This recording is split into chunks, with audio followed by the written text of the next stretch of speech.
बिस्मिल्लाहिर्रहमानिर्रहीम। अस्सलाम वालेकुम स्टूडेंट्स, मेरा नाम है डॉक्टर। क्लास फर्स्ट का हमारा जो सब्जेक्ट है अलजेब्रा एंड ट्रिग्नोमेट्री, इसमें चैप्टर नंबर 6 स्टार्ट किया हुआ हमने। चैप्टर 6 है जी सीक्वेंस और सीरीज का।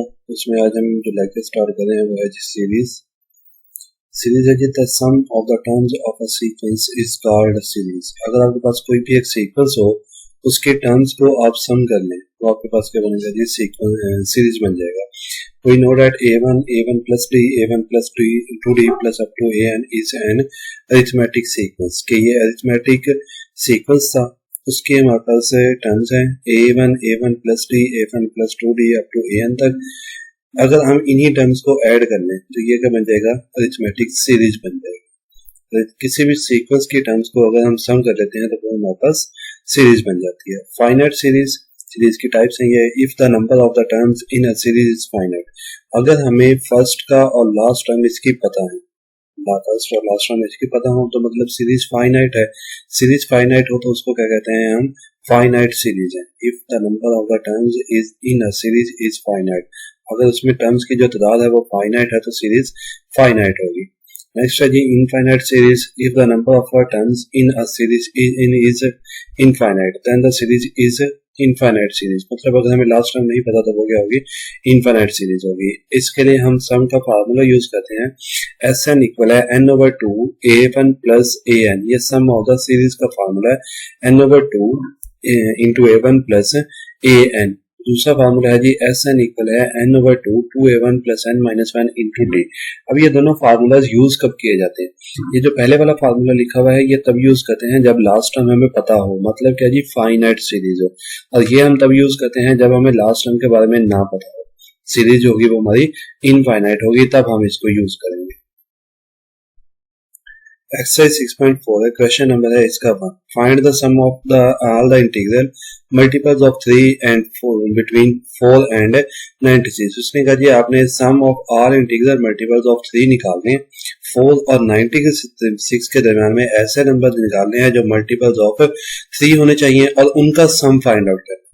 अगर हम यहाँ पे लिखें जी कि the series of the integral multiples of 3 between 4 and 96 are 6, 9, 12, 15, ये तमाम नंबर्स वो नंबर्स हैं जो मल्टीपल्स ऑफ 3 होंगे, मतलब 3 पे डिवाइड हो सकते हैं, उनको हम मल्टीपल्स ऑफ 3 कहते हैं।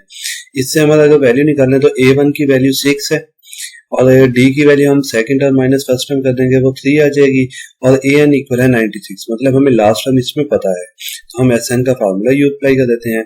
अब ये तमाम टर्म्स को हम सेपरेटली तो ऐड नहीं कर सकते, 6 प्लस 9 कर लें, फिर 12 कर लें, फिर 15 कर लें।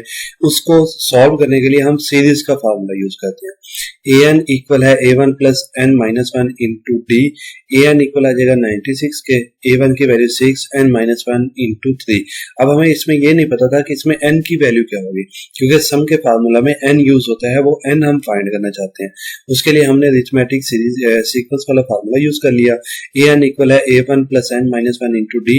इसमें an की वैल्यू 96 थी, a1 की वैल्यू 6 थी, n की वैल्यू हमने फाइंड आउट करनी है, d की वैल्यू 3 पुट कर दी, उसको हमने सॉल्व आउट किया तो n का आंसर आ गया 31। अब हम सीरीज का फार्मूला यूज कर सकते हैं, Sn इक्वल है n/2 into a1 plus an। a1 और an तो हमारे पास था लेकिन ये वाला n नहीं था, इस वजह से हमने पहले क्या किया, n की वैल्यू फाइंड आउट कर ली, उसकी वैल्यूज को पुट करके हमने सॉल्व करेंगे तो Sn का आंसर आ जाएगा 1581। यह है आपके क्वेश्चन नंबर 1 का आंसर।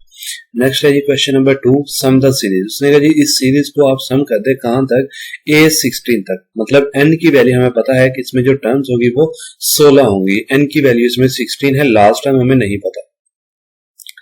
पहले a1 लिखते हैं जी, a1 है -3, मतलब फर्स्ट टर्म इसकी -3 है, d की वैल्यू a2 माइनस a1 कर दें, second term minus first term कर दी तो d का आंसर 2 आ गया।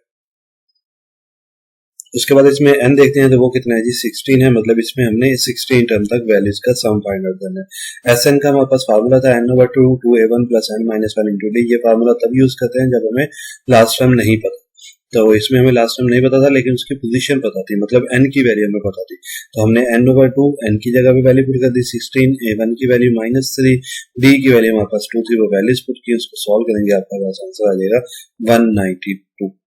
नेक्स्ट है जी क्वेश्चन इसका सेकंड पार्ट, वो आपने सॉल्व करना है। उसमें आपको ये a1 की वैल्यू आ जाएगी, d फाइंड करने के लिए आप second term minus first term कर दें और n की वैल्यू यहाँ पे 11 आ जाएगी।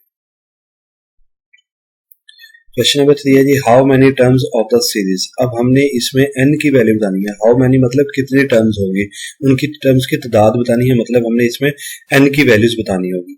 n की वैल्यू के लिए हम इसका सॉल्यूशन स्टार्ट करते हैं जी। अगर a1 है -7, d इक्वल है a2 -7 कर दें, हमारे पास आंसर आ जाता है 2। और ये हमारे पास Sn की वैल्यू है 65। उसने कहा था अमाउंट टू 65, मतलब इनका जो सम है वो 65 है। Sn की वैल्यू 65 आ गई, हमने n फाइंड आउट करना था। Sn का फार्मूला यूज कर लेते हैं। Sn इक्वल है n/2 2a1 + n - 1 × d।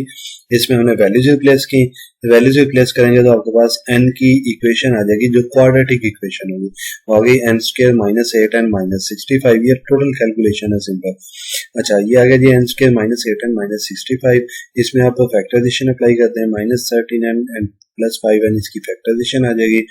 n की दो वैल्यूज आ गई हमारे पास जी, n equals to 13 and n equals to -5। And हमने कहा था क्या है ये n क्या है, इसका नंबर ऑफ टर्म्स है। तो नंबर ऑफ टर्म्स नेगेटिव तो हो नहीं सकते, तो नंबर ऑफ टर्म्स का आंसर क्या होता है जी, पॉजिटिव होता है। तो n का आंसर आ जाएगा हमारे पास 13। As n can not be negative so n equals to 13। इसने कहा था हाउ मेनी टर्म्स के, इस सीक्वेंस में कितने टर्म्स होंगी कि अगर आप उनको ऐड करते हैं इस सीरीज में कितने टर्म्स होंगी जिनको अगर आप ऐड करें तो आपका आंसर 65 बनेगा। तो वो हमने बताया थी कि हमारे पास 13 टर्म्स होंगी जिनको अगर हम ऐड करेंगे तो हमारे पास जो आंसर होगा वो 65 बन जाएगा। इसका हमारे पास नेक्स्ट है जी question number 4, sum the series. उसने कहा जी इस सीरीज को आपने सम करना है अप टू 3n टर्म्स तक। ये हमारे पास कंडीशन है इसमें 3n टर्म्स की। इसको अगर हम देखें तो हमारे पास a1 की वैल्यू आ जाएगी, सॉरी 3n टर्म्स तक है, हम इसको चेंज करते हैं n टर्म्स तक। n टर्म्स तक 3n टर्म्स का मतलब है हम 3 के कॉम्बिनेशन में लिख रहे हैं इनको, 3 + 5 - 7। अच्छा हम अगर इसमें देखें तो कोई भी हमारे पास रूल नहीं बन रहा था, मतलब ना तो ये अरिथमेटिक में सीक्वेंस की टर्म्स बन रही हैं, ना ही ये ज्योमेट्री की टर्म्स बन रही हैं। अभी तो अरिथमेटिक हम पढ़ रहे हैं ना, तो हम अरिथमेटिक को ही देखते हैं कि अगर 5 - 3 करें तो आंसर हमारे पास 2 आता है, लेकिन अगर हम -7 - 5 करते हैं तो हमारे पास आंसर -12 बन जाता है। मतलब ये अरिथमेटिक सीक्वेंस ही नहीं बन रहा। अरिथमेटिक सीक्वेंस नहीं बना तो अरिथमेटिक सीरीज भी नहीं बन सकती थी। इस वजह से हमने पहले इसको सॉल्व किया, मतलब 3 टर्म्स को कंबाइन कर दिया। अब ये भी अगली 3 टर्म्स भी कंबाइन होगी, उससे अगली 3 टर्म्स भी हमारे पास कंबाइन होगी, तो ये आ जाएगा अप टू n टर्म्स तक। क्योंकि 3n टर्म्स था, हमने 3 को कंबाइन कर लिया, तो अब हमारे पास कितना आ गया, n टर्म्स तक वैल्यूज आ जाएंगी।